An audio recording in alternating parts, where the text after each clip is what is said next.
La différence entre l'homme des cavernes et nous, c'est le résultat de la science. Et ce n'est pas une opinion, c'est de la science. Notre monde n'est pas si moche.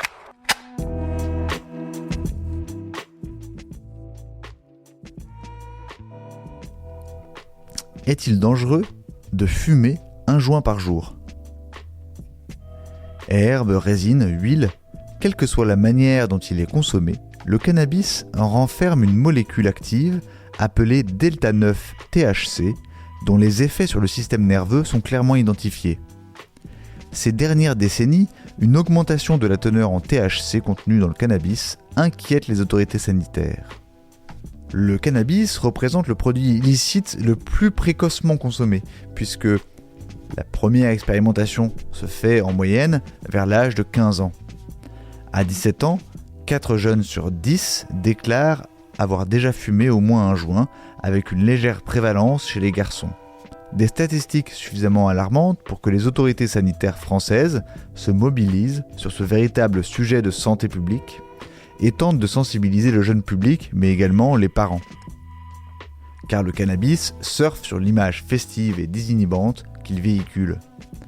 Or, le cannabis possède une face beaucoup plus sombre et souvent méconnue.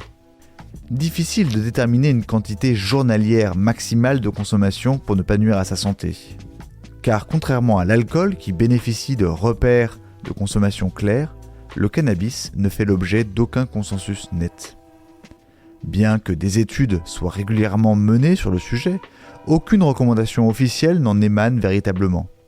Ce que l'on sait, en revanche, c'est que la consommation régulière de cannabis a des répercussions notables sur la santé.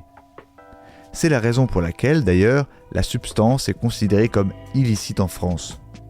Sur notre territoire, la possession de cannabis est considérée comme étant un délit, passible d'une amende et d'une peine d'emprisonnement. L'usage récréatif du cannabis tend à faire oublier que sa consommation peut avoir d'importantes conséquences, notamment sur les facultés cérébrales. Perte de mémoire, troubles psychologiques, problèmes de concentration font partie des risques du cannabis. Les jeunes consommateurs n'ont pas assez conscience des risques. Perte de mémoire, problèmes de concentration, troubles psychiques, isolement social. On a également tendance à croire que le fait de fumer un joint est moins nocif que de fumer une cigarette, ce qui est totalement faux. La fumée d'un joint peut contenir jusqu'à 6 fois plus de goudron et de monoxyde de carbone que celle d'une cigarette. À terme, le cannabis peut donc léser irrémédiablement le système respiratoire. Voilà. Il ne reste plus qu'à vous remercier de votre attention. Au revoir.